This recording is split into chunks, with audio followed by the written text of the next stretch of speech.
Hi everyone, welcome to the Well of Wellbeing. We are doing a series on marriage in the lockdown, marriage in COVID time. So I'm really excited and blessed to have two amazing people with me, precious people for us in the church. So I'll let Rosh and Neelam introduce themselves. Hi, my name is Roshan and Mrs. And I'm Neelam. And we've been married for over 3 years now. Wow. Is it still like honeymoon? Still in honeymoon period, yeah? Yeah? We've been about 6 years now, so maybe not so honeymoon. Yeah, we've been together for about 6 years, yeah. Wow. So how did you guys meet?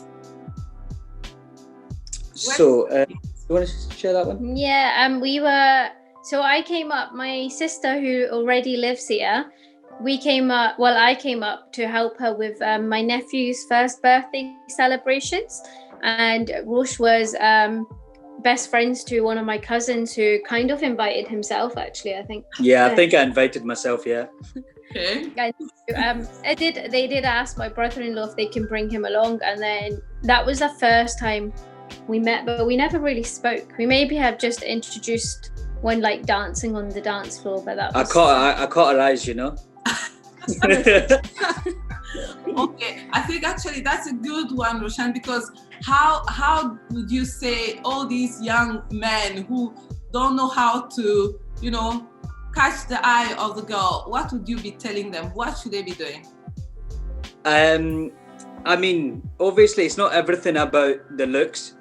I'm a very big person on personality. So if the personality is there, go for it, and if the looks is there you go, that's a bonus, guys, but yeah, in terms of looking for someone, just look for personality mainly. Neelam's personality caught my eyes first, and then her looks just came with it. I never really spoke that night, so how did that happen? I mean, well, I've seen her like in her character and stuff, so actually it's quite funny because I think at the time, like, it was a huge family event. So I'm one of like four sisters, and I think you asked my cousin if I was married, and he thought it was my sister that you asked. Yeah, so and Neelam had one of a kid with her, so I think that must have been a niece or a nephew. I think I couldn't remember which one it was. So I asked my cousin, I was like, is she married then? Because she looks like she's got a kid. And he thought I was talking about Neelam's sister. So he goes, yeah, man, she's married. Just leave her, she's married. But she wasn't. So he obviously got the wrong person that I was trying to see if she was single. Wow, that's so beautiful. So you guys were at that party. Then what happened next? How did things progress from you kind of like just looking and going like, great personality, amazing looks, I'm going for her, and Neelam kind of like going like, who's that one? So how did that progress from just the first day of seeing each other to a bit more? Well, I never really had the intentions of getting in a relationship at that time, to be honest. And I don't know if you were or not, but like, because I lived in England, so I was just up. And to be honest, like, Scotland's not somewhere I've like always wanted to live. But when I moved back down to England, I think we just got in touch through social media. And then I think it was me that added Neelam on Facebook, I'm sure. I think, was it? I don't know, it could have been me. Yeah, I can't remember which one I had to do, but we started talking through Facebook and through Messenger. And then maybe I would see Rosh again like when I was up at my sister's, but we weren't like really in touch or like really, we're just friends at that time. And then I kind of like maybe rekindled when I moved up here for Bible college, really. So when I came up, he was a good friend, and he was like, "Oh, just show you. Like when you come up, I'll show you around to some of these places he had spoke about." And then you were really good. But again, you know me. trying to That's amazing. So you moved to Glasgow to do Destiny College, Neelam? Yeah, I moved up to like, it was kind of between London and Glasgow, but London was quite expensive to like live and like privately study as well. So like actually it was a confirmation. I was at one of my sister's growth groups, and then I think Susan had sent me details about like Destiny College and stuff, and then I thought, okay, I'll look into it. And then I just very last minute, I kind of was going for a promotion in the work that I'd worked for in England, and then I was still battling, is this the year to do Bible college? And then I just submitted the application and was accepted. And then that's kind of like how our friendship grew. Yeah, and to be honest, I didn't even know that Neelam is actually coming Yeah, I never told up you. to Glasgow. I didn't actually know at all until she arrived to Glasgow and she said, "Oh, I've arrived to Glasgow to do Bible college." Like, I was like, "Oh, that's cool." Great. Okay, so there we go. The kind of like the distance has been resolved for you guys. You're now in the same town. Yeah. Because I think like a long distance relationship is quite difficult. It's hard. So we weren't in a relationship. We were just friends at that time anyway. Yeah, So it wasn't like we were in a relationship. But if Neelam was like with the distance of Glasgow and Southampton, we probably wouldn't like have pursued at that time. Yeah, we kind of worked that out as we went along, really. And I think for right at the beginning, again, even when coming up, it was really to just come for the 9 months Bible college. It wasn't like I was really like looking for a relationship or anything. So when like our friendship got like a lot stronger, and then I was a bit like, in Bible college, you're not really supposed to start a new thing, but I wasn't aware of that because I came from a different church as well. So I remember actually when you asked me out the first few times, I was just like no, like I'm not really looking for a relationship. I've just come up for Bible college, and we did actually kind of come to agreements on like if like when he had asked me out the first or second time, I was kind of more like, I'm not sure, because I didn't know how much of a practicing Christian and stuff he was. And for me personally, and it might not be everyone's thing, but for me, I did want somebody who was like fully in the faith and like practicing Christianity as well. Just because I come from a family where we come from a Sikh background, and my dad still practices Sikhism and my mum's a Christian. So it was kind of like something I picked out from family that I don't know if I would want to walk into marriage with different faiths. It wasn't like discriminating or anything, but it was just like a personal desire.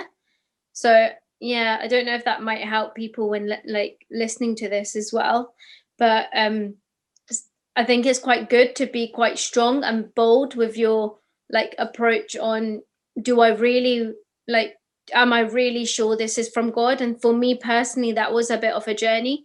Like, and Rosh was quite persistent, which I did really, now when looking back at it, like not many men would be that persistent, but like I like the fact that he did persevere, and actually God answered my prayer, and like him actually becoming a Christian, like being baptized and walking in the faith as well. Amazing. So that was a huge. Yeah, and it took me a journey as well, you know, because I was a Christian, but I wasn't like a practicing born again Christian. So for me to step into church and know the foundation and learn about God, it made me stronger as a person.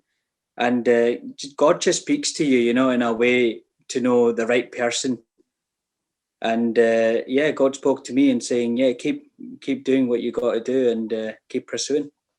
Wow, that's such a beautiful story, guys. So you, if we fast forward, you started going out. I was kind of like, I wanted to say, what did you do for your first date? Okay, I'll go for that. That's my treat. What did you do for your first date? We don't always agree on this, to be honest. Like, if I'm honest, like I think when I first came up, and Rosh took me out for a lovely meal, and like Gracias, I'll let you make this decision, all right? you tell me if this is a first date or not. No, because we just like, I literally just came up with friends. Like, I had just came up, and like I like Rosh had asked, like, do you want to come out with me? We'll go for like, but we had quite a jokey friendship anyway. Like we would like one thing I loved about Rosh from the start, he was quite a jokey character person. Like he didn't take things very seriously. So like we would always joke about like his favorite Indian like restaurant, and so he was like, when you come up, I will definitely show you this like my favorite restaurant. And I was like, okay, because being Indian, I was like, I don't really go out for much Indian because we're quite authentic with cooking. But you took me out then, but you didn't say this is a date. No, I didn't, but come on, clearly. I took her for dinner, then we went for a nice walk in the park. Yeah, like, that was nice someday, that to me is romantic, yeah? I think that's romantic. I have to say, Neelam, I will go for Roshan and say, I think that was a date. Yeah, I think that's the first date. But you surely, like, if it was a first date, I don't know. Maybe I was just quite chilled. Like, I didn't really think it as a first date. Like, we hadn't spoke about anything more than friendship or anything at that stage. So, and I think this way, I've even spoke to some of my friends who have like these kind of similar stories, and you're just like, it's not very clear if it is a date. And from girls, I don't know, from girls, maybe we are a bit more black and white in the sense this is a date or not. So I wouldn't really class that as our first date. But this is, yes. I'm sorry, yeah. This is what I'm saying. I think to me personally, I think that was like our first date, because I took her out for dinner and then we went for we had a lovely chat, spoke about things. We got to know each other a bit more and stuff. To me, that was a date. But Neelam disagrees with me. Even till this day, she says that wasn't a first date. So yeah. Because it wasn't clear if it was. It's actually really sweet. I think it's good to, yeah. In a way, I wonder if sometimes men can be a little bit more unsure than women think they are, because sometimes it may not be as easy to just say, okay, this is a date, but actually your part was already that this is a date. And I think you're right. Sometimes it's harder to ask somebody out, like as black and white as that, as men, we try and give hints there. Come on, like, come on, I'm a good guy, I've been said I'm becoming a Christian. Come on. So you guys went out, and what prepared you? Before I was about to already ask what prepared you for marriage, but can I ask what made you sure that this is the one? What were the signs, or was that the one thing, or was it more of a kind of like of one thing after another to decide that this is the person I would like to marry, or this is the person I want as my husband? I think for me, you have to get to know each other on a level. I think you need to be compatible. You need to know the same interest, it doesn't always have to be the same interest, but you have to be on the same page in a way to know that that's the one for you. If you're too, I don't know, it's hard to explain, but what would you say in that? I think there needs to be flexibility, a bit of compromise. I would say like we're not like completely in the same things, but I would say we're quite compatible. Like I would be willing to try something new, and you'll be willing to try something new. I think sometimes for me personally, somebody who was stuck in their ways or very controlling would be like alarm bells to be like, no, like that's not for me. Whereas I don't know, you might have had certain things that as well. As soon as you get like something that you dislike, or if you think, oh, that's not the same person that I knew at the start, when someone starts changing, then I think that is a worry. If you're in a relationship and you've come to find out the true color of someone, or I don't know. I think we were both very much like, what you saw is what you got. Yeah, I think you have to be transparent. I think this is who I am. Yeah. You either like me for who I am, or you don't. It's as simple as that. You shouldn't have to really dramatically change for someone. Just be you, and if that person likes you for who you are, then great. Then that's the person. And Neelam, till this day, she hasn't changed as a character. She hasn't changed as a person. She's always still the same person, so that's what made me think, oh, great, I'm going to keep keep going, and that's the one for me. You don't get like a love heart in your eyes. You don't get sparkles. You don't get a light bulb. It's not that. Don't listen to any of that stuff. It's emotion. It's like, and obviously God tells you, God speaks to you, and God would close a door that's not for you. Yeah. I think for me as well, like something that really always stands out, and like we always talk about it with others as well, is like when we first were just even friends. Actually, I had gone to a church service back in England, and I think it was like an American preacher who'd come. But what I remember from this like teaching, that he did like a 3-day teaching, and at the end he made us all write like 3 people's names down and put it kind of like in those card-sized wallets, and you keep it in your purse and you remember those to pray for. And me and a friend back in England, a really good family friend actually, he was like we both were like in youth leading at the time, and we were like, well, we need to be the example to like our youth and stuff. And so we wrote people, and we kind of were having a little bit of a race to see, let's see if this like really works. And it was a really good way to practice like our faith in action as well. So we had wrote 3 people's name down in November, and like this was actually just before I decided to even come up to do Bible college. And exactly 12 months later, not even knowing Rosh would be my husband at this point, or we would even be going out, or I would even had moved to Glasgow. But I just really think God really honors, like, I love that he's doing a story in the background, like you're not alive too straight away kind of thing. But exactly 12 months later, Rosh he got saved in November. I think it was like the 10th of November, wasn't it? Yeah, 10th of November is when I got saved. And that was 2014.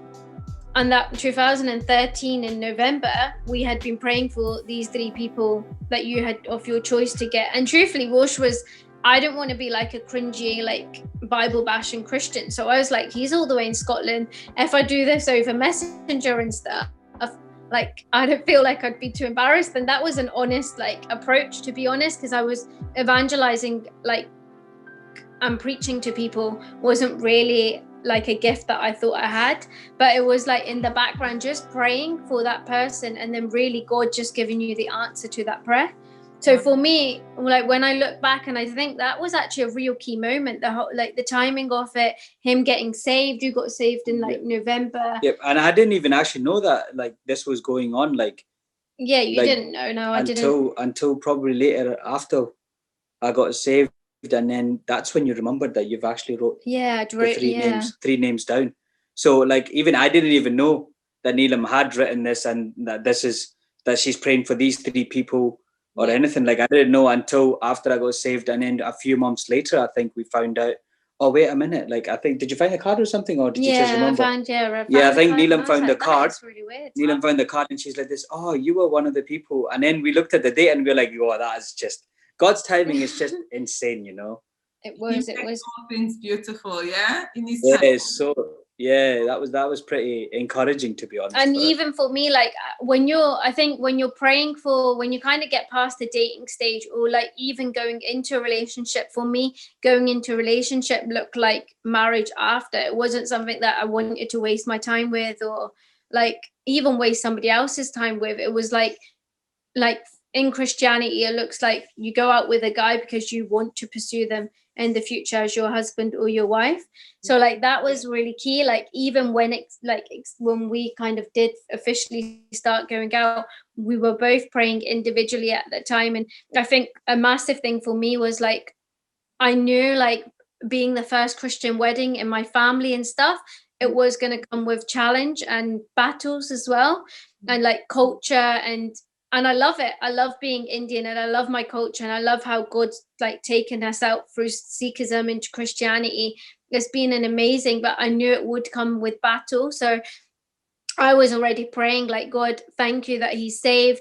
But God, if we're to get married, I need you to confirm, like, I need you to show me in some kind of signs and wonders. And it was like, we were talking about this the other day, and it wasn't like anything against somebody who's not, but for me, like, I do believe God gives you the desire of your heart. And I was believing that God, I want him to be like fully in the faith, practicing his faith, being baptized, like baptized, speaking in tongues was important. Like prayerful, I want somebody who is like practicing. And it was weird the time, like again, like I wish I wrote down all the dates, but very soon after you got baptized, and like Wosh comes from a Catholic family as well, so like for his family it was a great witness. I was Catholic too. Wow. Yeah, and it was lovely how his family was all really excited to come for your baptism. And then my family was very acceptant, you know, even in going into church and coming from a Catholic background, going into a church that's not, you know, it's for some people that's a challenge. Yeah. But you know, I had accepting. Yeah, I had parents that were really encouraging me and stuff, you know. So it's all good. Amazing. Okay, guys, we'll fast forward. I think actually you've ticked so many of the boxes that I was wondering, oh, what about, you know, just preparing for marriage? But now you guys have been married. You've been married 3 years. Yes. Okay. So what would you say is working really well? And what would you say is like, oh, this is our battle at the moment? I definitely think right at the beginning. I think like, I don't know. It's all going to come out now, Gracias. Look what you've done. I know, I'm really sorry, but we want to hear so that we can learn. Yeah? Of course. I think it was like right at the beginning of because when you're going out, it is great. Like like he is a very big romantic.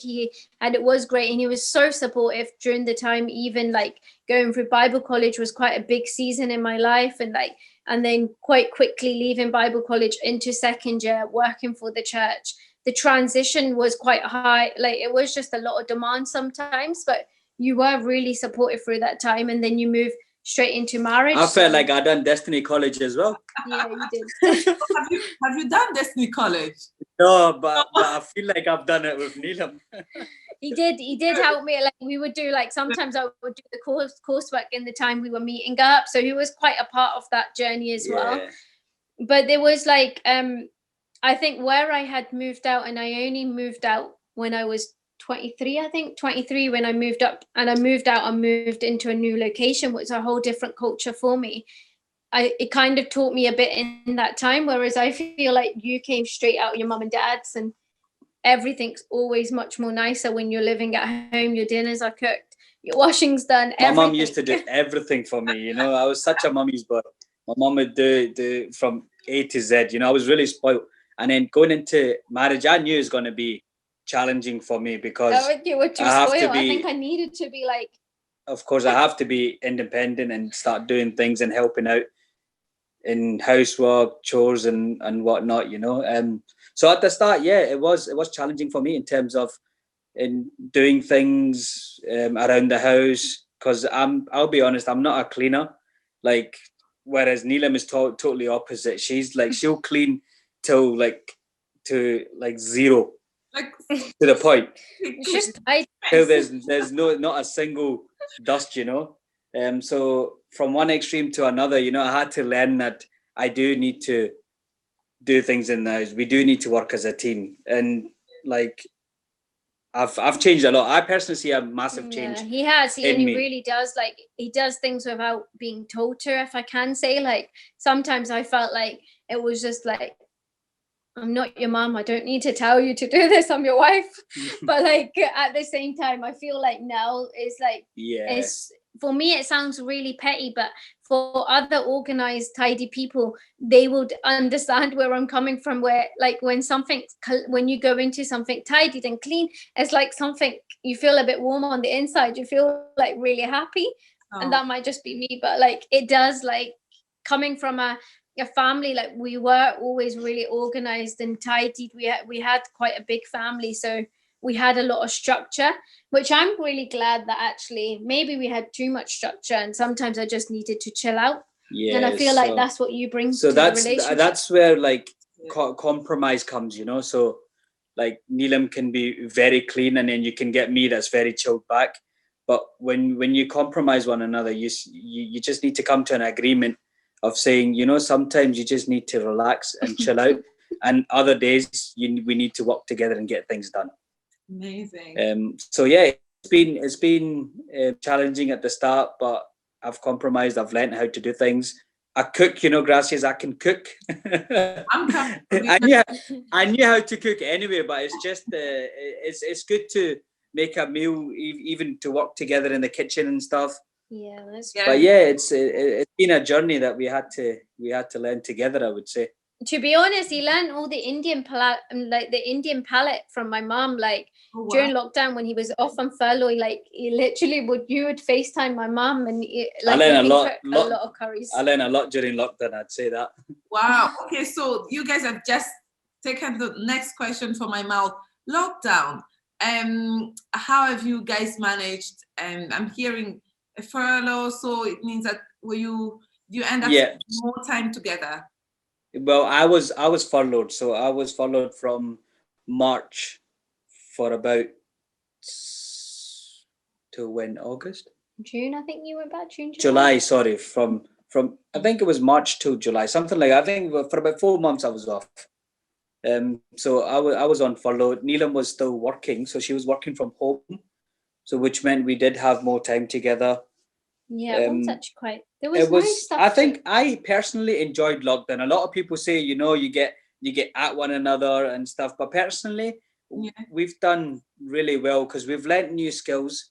We've done this usual what people were doing during lockdown, like going to the parks, going for a walk. Yeah, the walks. I think the walk was really key. Having that 1 hour walk was just incredible. Just having a clear mind, talking to each other. We were just talking about loads of some deep stuff and some just casual talks.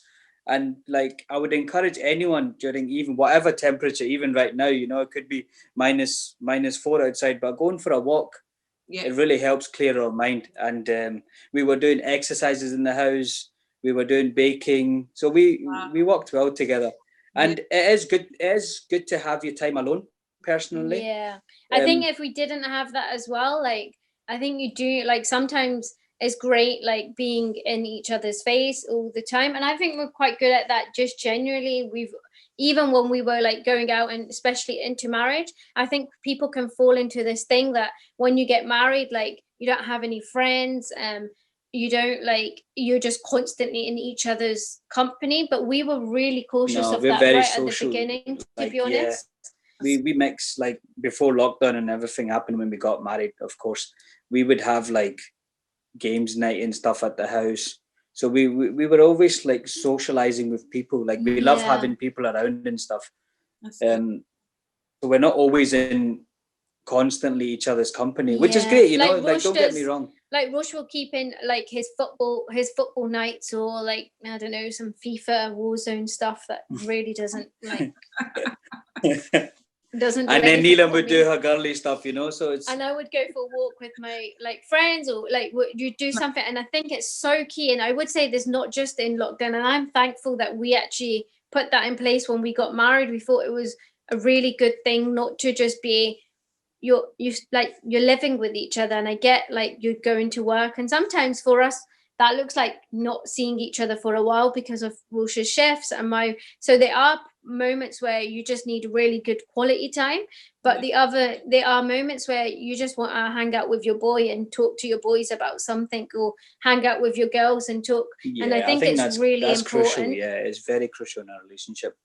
And even like, I think we always would put ourselves together with people as well. So it's not something like you're not acting like a couple, if that makes sense. It should be something that grows naturally before people. And like your close friends, you would always take advice off, and like they're able to be honest with you and say like, you don't need to be holding hands while we're playing a game. Do you know what I mean? Like there are things that I do think that really help you if you can put them into place before marriage. Don't lose all your friends. Don't lose contact. You're in love with this person. You want to spend the rest of your life with this person, but it's healthy to have space as well as your quality time together. And that's a big advice I would give people. Like, don't lose all your friends, and don't get like lock yourself into a room and then you're not seeing other people. I think it's really important to keep that going as well as having your quality time. Wow, that's amazing. And those are such wonderful words, and I know that a lot of people who are going to hear this are going to take a lot of the advice that you've said. Is there any last words, anything that maybe you'd have liked to say, just to finish up? I mean, we can touch upon finance. Yes. I think the way we work is, we very big believers of not having two separate accounts. I mean, you can have a separate accounts if you want, but there shouldn't be any hidden finances or anything. Like, Neelam knows what I earn. Neelam knows what my savings are. Neelam will know if she ever needed to go and get some money from a bank, and she's got all the details of everything. There's nothing to hide. Once you are married, like, there's nothing to hide. Personally, that's what I agree with. Yeah, I don't know if it was like, even when we were going out, we never really did. And like, you pay for your half and I pay for my half, or you owe me £2.50 for that coffee. Now, we didn't do that, and really and that. Like, as much as it sounds like, who does that, there are people that do that, and like, it might work for some people, but like, one thing I would say, like, and I don't know if it comes from that scripture of money's not the bad thing, it's the love for money. And I think money can break and make relationships as well, and we've seen it among some of our friends. And like, it's really, like, we've seen friends who do it kind of similar to us, and we've seen friends that do it not similar to us. Yeah, I would say, like, don't love money like is the love for money, because that can have a huge impact. Because there might be times where I'm going to be jobless, or Rush might be jobless, and especially through God this pandemic, Yeah. you just don't know how that may look in the next few months. Yeah. But I think with finance, it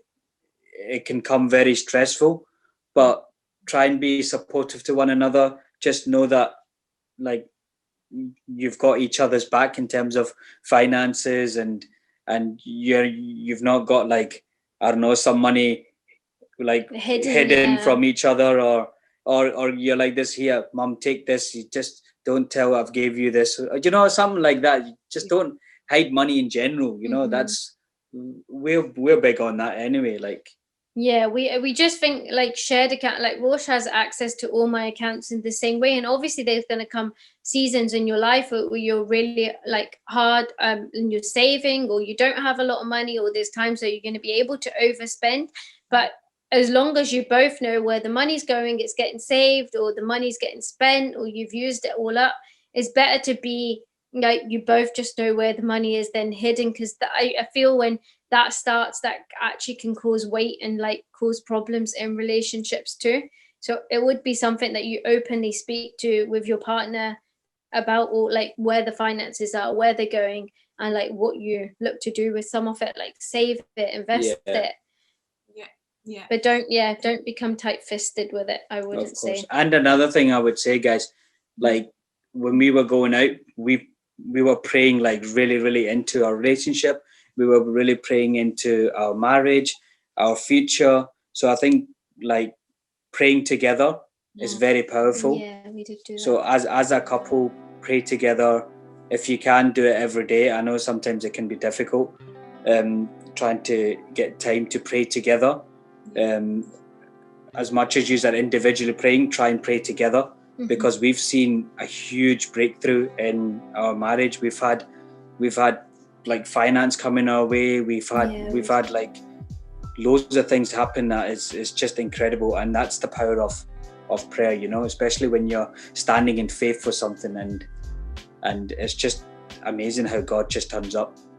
And yeah, just on the back of that, like, I would encourage people, if you're going out and God's telling you that's the one for you, don't let the wedding and the cost of the wedding be what holds you back. I had just come out of Destiny College, like Rosh was working at the Hilton at the time. Like we didn't really have huge savings for the wedding or anything. We just trusted God, and God, I just feel like, especially before you go into marriage, God just shows up. The amount of financial blessing we receive from, like, isn't a topic that we all like. We personally don't like to talk about our financial situations with people. I don't think it's a topic loads of people like to talk about. We would like quietly pray before God and like be like, God, we don't want to put no burdens on people, but at the same time you've given us this vision that looks like it's going to cost this amount for the wedding. And we had calls from like people I hadn't been in touch with for